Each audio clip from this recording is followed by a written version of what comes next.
ಜೈ ಹಿಂದ್ ಸ್ನೇಹಿತರೆ, ಇವತ್ತಿನ ವಿಡಿಯೋದಲ್ಲಿ ಭಾರತ ಸ್ವಾತಂತ್ರ್ಯ ಸಂಗ್ರಾಮದ ಸಂದರ್ಭದಲ್ಲಿನ ಈವೆಂಟ್ಸ್ ಮತ್ತು ಮೂಮೆಂಟ್ಸ್ಗಳ ಕುರಿತಾಗಿ ಮೋಸ್ಟ್ ಇಂಪಾರ್ಟೆಂಟ್ ಕ್ವೆಶನ್ಗಳನ್ನು ಚರ್ಚೆ ಮಾಡ್ತಾ ಹೋಗೋಣ. ಸೊ ಪ್ರತಿ ಚಳುವಳಿ, ಪ್ರತಿ ಮೂಮೆಂಟ್ಗೆ ಕುರಿತಾಗಿ ಸಂಪೂರ್ಣ ಮಾಹಿತಿಯನ್ನು ಇವತ್ತಿನ ವಿಡಿಯೋದಲ್ಲಿ ನೀಡ್ತೀವಿ. ಸೊ ವಿಡಿಯೋವನ್ನು ಸ್ಕಿಪ್ ಮಾಡದೆ ನೋಡಿ, ಮತ್ತು ನಮ್ಮ ಚಾನಲ್ ಫಸ್ಟ್ ಟೈಮ್ ನೋಡ್ತಾ ಇದ್ರೆ ಸಬ್ಸ್ಕ್ರೈಬ್ ಮಾಡೋಕ್ಕೆ ಮರಿಬೇಡಿ ಅಂತ ಹೇಳ್ತಾ ಸೆಷನ್ ಸ್ಟಾರ್ಟ್ ಮಾಡ್ತಿದ್ದೀವಿ. ಮೊದಲ ಪ್ರಶ್ನೆ ಇರ್ತಿದೆ, ಭಾರತದಲ್ಲಿ ಸ್ವದೇಶಿ ಚಳುವಳಿ ಪ್ರಾರಂಭವಾದ ವರ್ಷ ಯಾವುದು ಕೇಳಿದ್ದಾರೆ. ಸರಿಯಾದ ಉತ್ತರ 1906. Option B is the right answer. ಭಾರತದಲ್ಲಿ 1906ರಲ್ಲಿ ಸ್ವದೇಶಿ ಚಳುವಳಿ ಪ್ರಾರಂಭ ಆಯಿತು. ಸೊ ಇದರ ಹಿನ್ನೆಲೆಯನ್ನು ನೋಡಿದ್ರೆ 1905ರಲ್ಲಿ ಲಾರ್ಡ್ ಕರ್ಜನ್ ಬಂಗಾಳ ವಿಭಜನೆಯನ್ನು ಮಾಡ್ತಾನೆ.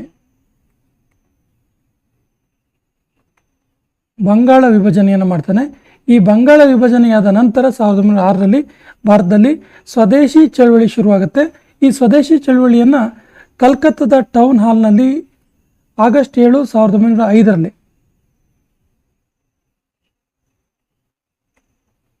ಕಲ್ಕತ್ತಾದ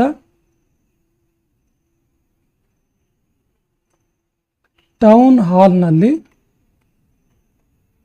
ಆಗಸ್ಟ್ 7, 1905ರಲ್ಲಿ ಶುರು ಮಾಡ್ತಾರೆ.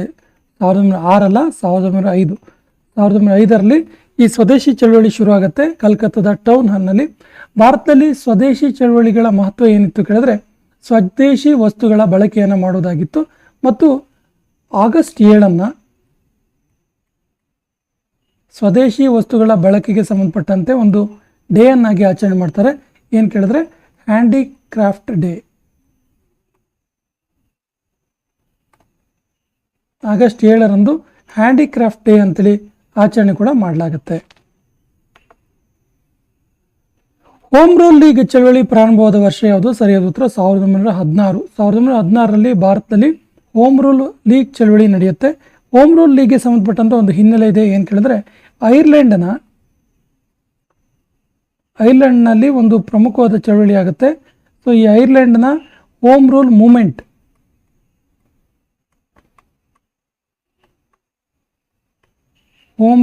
ಮೂಮೆಂಟ್ನ ಪ್ರಭಾವದಿಂದಾಗಿ, ಇದರ ಪ್ರಭಾವದಿಂದಾಗಿ ಭಾರತದಲ್ಲಿ ಹೋಮ್ ರೂಲ್ ಲೀಗ್ ಶುರುವಾಗುತ್ತೆ. ಭಾರತದಲ್ಲಿ ಹೋಮ್ ರೂಲ್ ಲೀಗ್ನ ನೇತೃತ್ವ ವಹಿಸಿದವರು ಭಾರತದಲ್ಲಿ ಬಾಲಗಂಗಾಧರ್ ತಿಲಕ್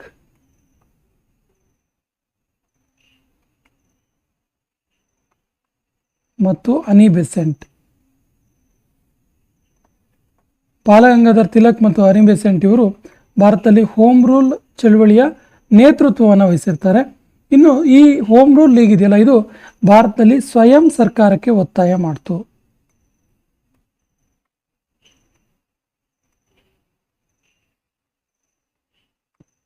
ಹೆಸರಿನಲ್ಲೇ ಇದೆ ನೋಡಿ, ಏನಂದ್ರೆ ಹೋಮ್ ರೂಲ್, ನಾವೇ ರೂಲ್ ಮಾಡುವಂಥದ್ದಂತ. ಹೋಮ್ ರೂಲ್ ಸ್ವಯಂ ಸರ್ಕಾರಕ್ಕೆ ಒತ್ತಾಯ ಮಾಡಿರುವಂಥ ಒಂದು ಪ್ರಮುಖ ಚಳವಳಿ.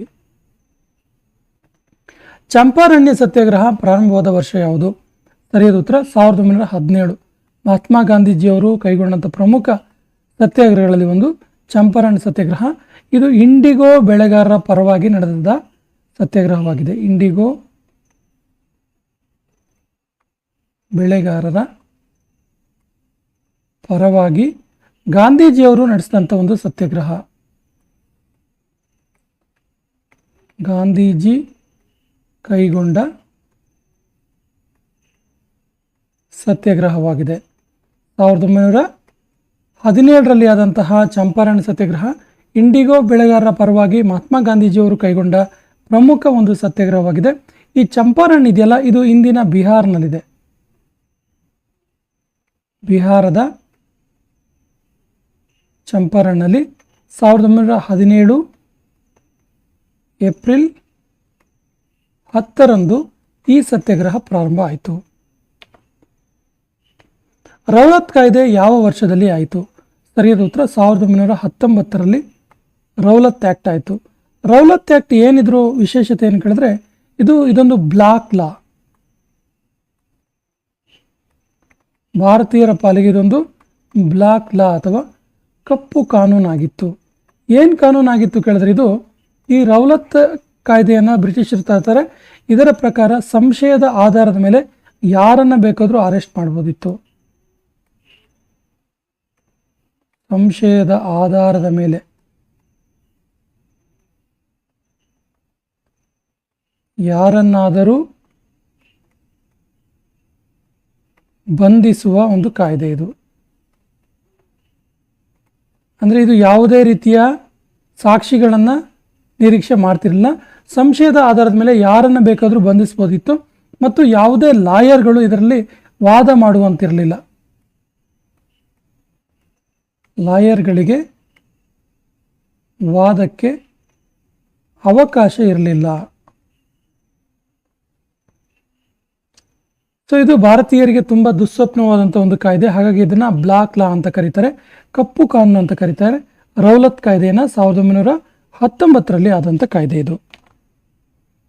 ಜಲಿಯನ್ ವಾಲಾಬಾಗ್ ಹತ್ಯಾಕಾಂಡ ನಡೆದ ವರ್ಷ ಯಾವುದು? ಸರಿಯಾದ ಉತ್ತರ 1919 ಏಪ್ರಿಲ್ 13ರಂದು. 1919 ಏಪ್ರಿಲ್ 13ರಂದು ಜಲಿಯನ್ ವಾಲಾಬಾಗ್ ಹತ್ಯಾಕಾಂಡ ಆಗುತ್ತೆ. ಜಲಿಯನ್ ವಾಲಾಬಾಗ್ ಹತ್ಯಾಕಾಂಡ, ಈ ಜಲಿಯನ್ ವಾಲಾಬಾಗ್ ಇದೆಯಲ್ಲ, ಇದು ಪಂಜಾಬ್ನ ಅಮೃತಸರದ ಹತ್ತಿರ ಇದೆ. ಪಂಜಾಬ್ನ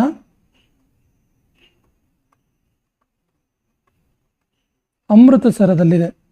ಸೊ ಜಲಿಯನ್ ವಾಲಾಬಾಗ್ ಹತ್ಯಾಕಾಂಡಕ್ಕೆ ಸಂಬಂಧಪಟ್ಟಂಥ ಪ್ರಮುಖ ಅಂಶಗಳನ್ನು ನೋಡಿದ್ರೆ, ಜಲಿಯನ್ ವಾಲಾಬಾಗ್ ಹತ್ಯಾಕಾಂಡವನ್ನು ಮಾಡಿದಂತಹ ಒಬ್ಬ ಜನರಲ್ ಯಾರು ಕೇಳಿದ್ರೆ ಆತನ ಹೆಸರು ಜನರಲ್ ಡಯರ್. ಬ್ರಿಟಿಷ್ ಜನರಲ್ ಡಯಾರ್ ಎನ್ನುವಂತಹ ಜನರಲ್ ಡಯಾರ್ ಜಲಿಯನ್ ವಾಲಾಬಾಗ್ ಹತ್ಯಾಕಾಂಡಕ್ಕೆ ಆದೇಶವನ್ನು ನೀಡ್ತಾನೆ. ಇನ್ನು ಜಲಿಯನ್ ವಾಲಾಬಾಗ್ ಹತ್ಯಾಕಾಂಡವನ್ನು ಖಂಡಿಸಿ ಮಹಾತ್ಮ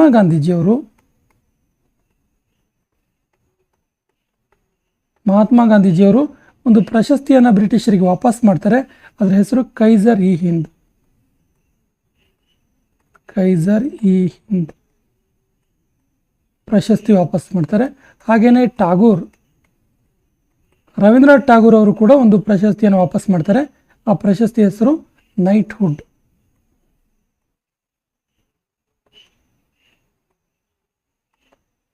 ಬಹಳ ಪ್ರಮುಖವಾಗಿ ತುಂಬ ಸರಿ ಕೇಳಿದರೆ, ಜಲಿಯನ್ ವಾಲಾಬಾಗ್ ಹತ್ಯಾಕಾಂಡದ ನಂತರ ಮಹಾತ್ಮ ಗಾಂಧೀಜಿಯವರು ಯಾವ ಒಂದು ಪ್ರಶಸ್ತಿಯನ್ನು ಹಿಂದೆ ತಿರುಗಿಸಿದ್ರು ಅಂತ ಕೇಳಿದ್ರೆ ಕೈಸರ್ ಇ ಹಿಂದ್. ಮತ್ತು ರವೀಂದ್ರನಾಥ್ ಠಾಗೂರ್ ಯಾವುದು ಪ್ರಶಸ್ತಿ ಹಿಂದಿರುಗಿಸಿದ್ರು ಕೇಳಿದ್ರೆ ನೈಟ್ಹುಡ್ ಪ್ರಶಸ್ತಿ ಗೊತ್ತಿರಲಿ. ಖಿಲಾಫತ್ ಚಳವಳಿ ನಡೆದ ವರ್ಷ ಯಾವುದು? ಸರಿಯಾದ ಉತ್ತರ 1919. 1919ರಲ್ಲಿ ಭಾರತದಲ್ಲಿ ಖಿಲಾಫತ್ ಚಳವಳಿ ನಡೆಯುತ್ತೆ. ಖಿಲಾಫತ್ ಚಳವಳಿ ಯಾಕೆ ನಡೆಯುತ್ತೆ ಕೇಳಿದ್ರೆ, ಟರ್ಕಿಯ ಖಲೀಫನ ಪರವಾಗಿ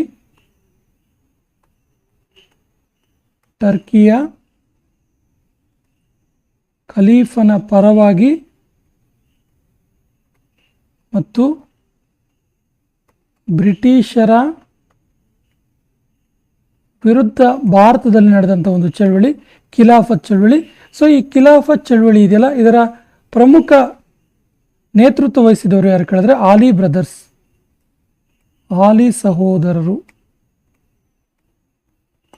ಆಲಿ ಸಹೋದರರ ನೇತೃತ್ವ. ಯಾರಿದ್ರು ಇದರಲ್ಲಿ ಕೇಳಿದ್ರೆ, ಆಲಿ ಸಹೋದರರ ಯಾರ್ಯಾರು ಕೇಳಿದ್ರೆ ಶೌಕತ್ ಅಲಿ ಮತ್ತು ಮೊಹಮ್ಮದ್ ಅಲಿ. ಶೌಕತ್ ಅಲಿ ಮತ್ತು ಮೊಹಮ್ಮದ್ ಅಲಿ. ಸೊ ಶೌಕತ್ ಅಲಿ ಮತ್ತು ಮೊಹಮ್ಮದ್ ಅಲಿ ಸಹೋದರರು ಟರ್ಕಿಯ ಖಲೀಫನ ಪರವಾಗಿ ಮತ್ತು ಬ್ರಿಟಿಷರ ವಿರುದ್ಧ ಖಿಲಾಫತ್ ಚಳವಳಿಯನ್ನು ಭಾರತದಲ್ಲಿ ನಡೆಸ್ತಾರೆ 1919ರಲ್ಲಿ. ಅಸಹಕಾರಿ ಚಳವಳಿ ನಡೆದ ವರ್ಷ ಯಾವುದು? ಸರಿಯಾದ ಉತ್ತರ 1920. 1920 ಸೆಪ್ಟೆಂಬರ್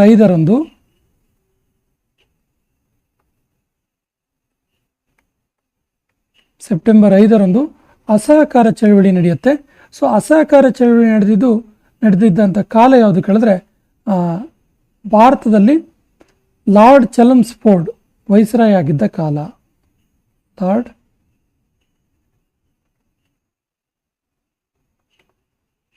ಚೆಲ್ಮ್ಸ್ಫೋರ್ಡ್ ವೈಸ್ರಾಯ್ ಆಗಿರ್ತಾನೆ.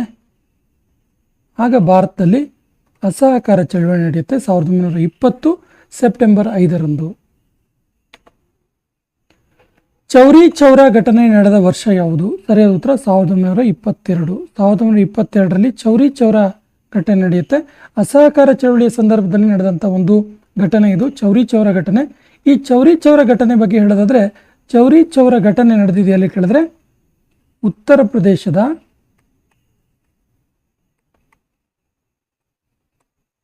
ಗೋರಖಪುರದ ಚೌರಿ ಚೌರ ಎಂಬಲ್ಲಿ.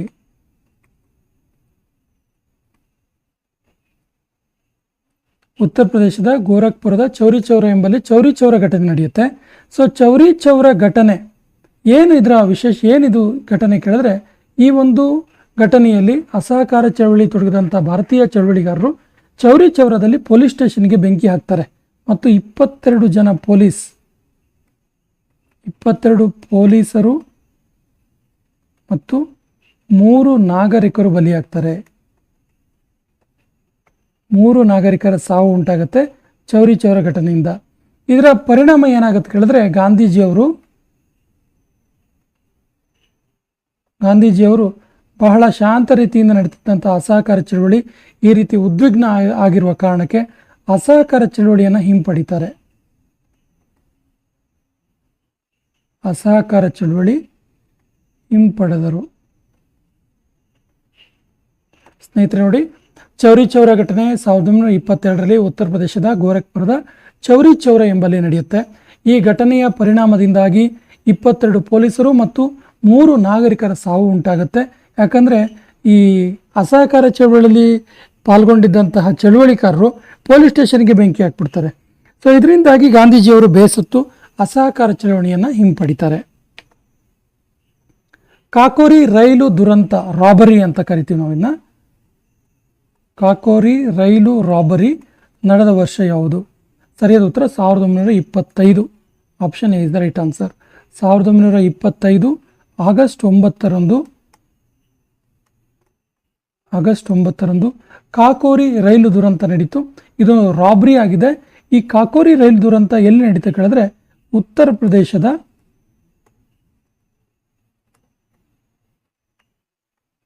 ಲಕ್ನೋ ಬಳಿಯ ಕಾಕೋರಿಯಲ್ಲಿ, ಲಕ್ನೋ ಹತ್ತಿರ. ಇದೊಂದು ಟ್ರೈನ್ ಆಕ್ಷನ್ ಆಗಿದೆ, ಟ್ರೈನ್ ರಾಬರಿ ಆಗಿದೆ. ಮೊದಲ ದುಂಡು ಮೇಜಿನ ಪರಿಷತ್ತು ನಡೆದ ವರ್ಷ ಯಾವುದು? ಸರಿಯಾದ ಉತ್ತರ 1930. 1930 ನವೆಂಬರ್ 12ರಂದು ಮೊದಲ ದುಂಡು ಮೇಜಿನ ಪರಿಷತ್ತು ನಡೆಯುತ್ತೆ. ಮೊದಲ ದುಂಡು ಮೇಜಿನ ಪರಿಷತ್ತಿನ ವಿಶೇಷತೆಗಳು ಏನು ಕೇಳಿದ್ರೆ, ಮೊದಲ ದುಂಡು ಮೇಜಿನ ಪರಿಷತ್ತನ್ನು ಕಾಂಗ್ರೆಸ್ ಬಹಿಷ್ಕಾರ ಹಾಕತ್ತೆ. ಕಾಂಗ್ರೆಸ್ ಬಹಿಷ್ಕಾರ ಹಾಕ್ತು. ಕಾಂಗ್ರೆಸ್ಸಿನ ಯಾವುದೇ ರೀತಿಯ ಸದಸ್ಯರು ಕೂಡ ಈ ಮೊದಲ ದುಂಡು ಮೇಜಿನ ಪರಿಷತ್ತಲ್ಲಿ ಭಾಗವಹಿಸಲಿಲ್ಲ. ಆದರೆ ಮುಸ್ಲಿಂ ಲೀಗ್ ಭಾಗವಹಿಸಿತ್ತು. ಮುಸ್ಲಿಂ ಲೀಗ್ ಭಾಗಿಯಾಗಿತ್ತು. ಹಾಗೂ ಬಹಳ ಪ್ರಮುಖವಾಗಿ ಡಾಕ್ಟರ್ BR ಅಂಬೇಡ್ಕರ್ ಅವರು ಭಾಗಿಯಾಗಿದ್ದರು. ಅಂಬೇಡ್ಕರ್ ಅವರು ಭಾಗಿಯಾಗಿದ್ದರು. ಮತ್ತು ಮೊದಲ ದುಂಡು ಮೇಜಿನ ಪರಿಷತ್ತು ನಡೆಯುವ ಸಂದರ್ಭದಲ್ಲಿ ಭಾರತದಲ್ಲಿದ್ದ ವೈಸ್ರಾಯ್ ಯಾರು ಕೇಳಿದ್ರೆ, ಹೇಳಿದ್ದಾರೆ ತುಂಬ ಸರಿ ಎಕ್ಸಾಮಲ್ಲಿ. ಭಾರತದಲ್ಲಿದ್ದ ವೈಸ್ರಾಯ್ ಯಾರು ಕೇಳಿದ್ರೆ, ಲಾರ್ಡ್ ಇರ್ವಿನ್. ಈ ಎಲ್ಲ ಅಂಶಗಳು ಗೊತ್ತಿರಲಿ. ಗಾಂಧಿ ಇರ್ವಿನ್ ಒಪ್ಪಂದ ನಡೆದ ವರ್ಷ ಯಾವುದು? ಗಾಂಧಿ ಇರ್ವಿನ್ ಒಪ್ಪಂದ. ಸರಿಯಾದ ಉತ್ತರ 1931. Option B is the right answer. So March 5ರಂದು ನಡೆಯುತ್ತಿದ್ದು. ಮಾರ್ಚ್ 5, 1931ರಲ್ಲಿ ಗಾಂಧಿ ಇರ್ವಿನ್ ನಡುವೆ ಒಪ್ಪಂದ ನಡೆಯುತ್ತೆ. ಎರಡನೇ ದುಂಡು ಮೇಜಿನ ಪರಿಷತ್ತಿನ ಮೊದಲು ನಡೆದಂಥ ಒಂದು ಒಪ್ಪಂದ ಇದು. ಎರಡನೇ ದುಂಡು ಮೇಜಿನ ಪರಿಷತ್ತಿಗೂ ಮೊದಲು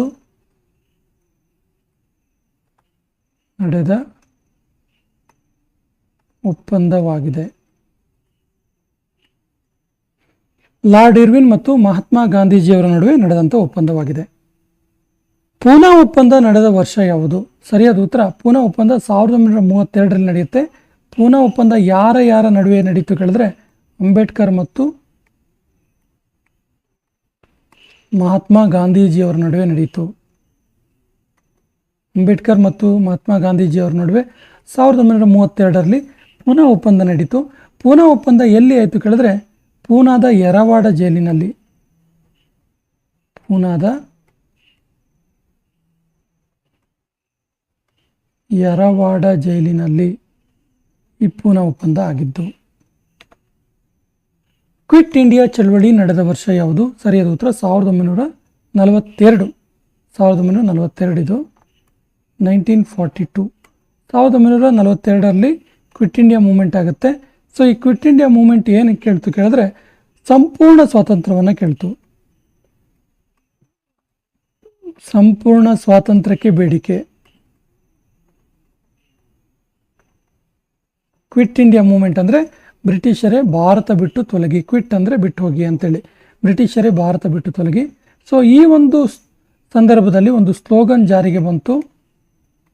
ಯಾವುದು ಕೇಳಿದ್ರೆ ಡೂ ಆರ್ ಡೈ, ಮಾಡು ಇಲ್ಲವೇ ಮಡಿ ಅನ್ನುವಂಥ ಸ್ಲೋಗನ್ ಜಾರಿಗೆ ಬಂತು. ಸೊ ಈ ಕ್ವಿಟ್ ಇಂಡಿಯಾ ಮೂವ್ಮೆಂಟನ್ನು ಆಗಸ್ಟ್ ಕ್ರಾಂತಿ ಅಂತ ಕೂಡ ಕರೀತಾರೆ. ಇಂಪಾರ್ಟೆಂಟ್ ನೋಟ್ ಮಾಡ್ಕೊಳ್ಳಿ. ಯಾವ ಚಳವಳಿಯನ್ನು ಆಗಸ್ಟ್ ಕ್ರಾಂತಿ ಅಂತ ಕರೀತಾರೆ ಕೇಳಿದ್ರೆ ಕ್ವಿಟ್ ಇಂಡಿಯಾ ಮೂವ್ಮೆಂಟ್.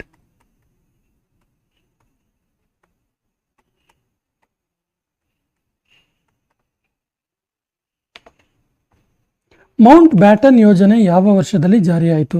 ಸರಿಯಾದ ಉತ್ತರ 1947ರಲ್ಲಿ ಜಾರಿಯಾಗಿದ್ದು ಮೌಂಟ್ ಬ್ಯಾಟನ್ ಯೋಜನೆ. ಮೌಂಟ್ ಬ್ಯಾಟನ್ ಯೋಜನೆ ಬಗ್ಗೆ ಹೇಳೋದಾದರೆ ಇದು ಜೂನ್ 3, 1947ರಲ್ಲಿ ಜಾರಿಯಾದಂಥ ಒಂದು ಯೋಜನೆಯಾಗಿದೆ. ಸೊ ಈ ಯೋಜನೆಯ ಪ್ರಕಾರ ಭಾರತ ಮತ್ತು ಪಾಕಿಸ್ತಾನ ಪ್ರತ್ಯೇಕ ರಾಷ್ಟ್ರಗಳಾಗಿ ಹೊರಹೊಮ್ಮಿದವು, ಸೆಪ್ರೇಟ್ ಆದವು. ಮತ್ತು ಮೌಂಟ್ ಬ್ಯಾಟನ್ ಯೋಜನೆಯಲ್ಲಿಯೇ ಭಾರತ ಮತ್ತು ಪಾಕಿಸ್ತಾನದ ನಡುವೆ ರ್ಯಾಡ್ಕ್ಲಿಫ್ ಲೈನ್ ಗಡಿರೇಖೆಯನ್ನು ಗುರುತಿಸಲಾಯಿತು.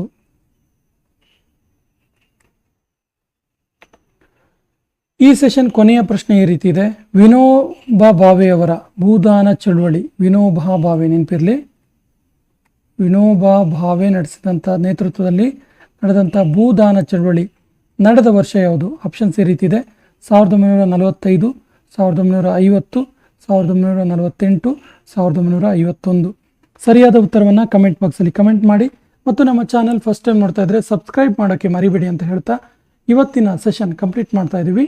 ಜೈ ಹಿಂದ್.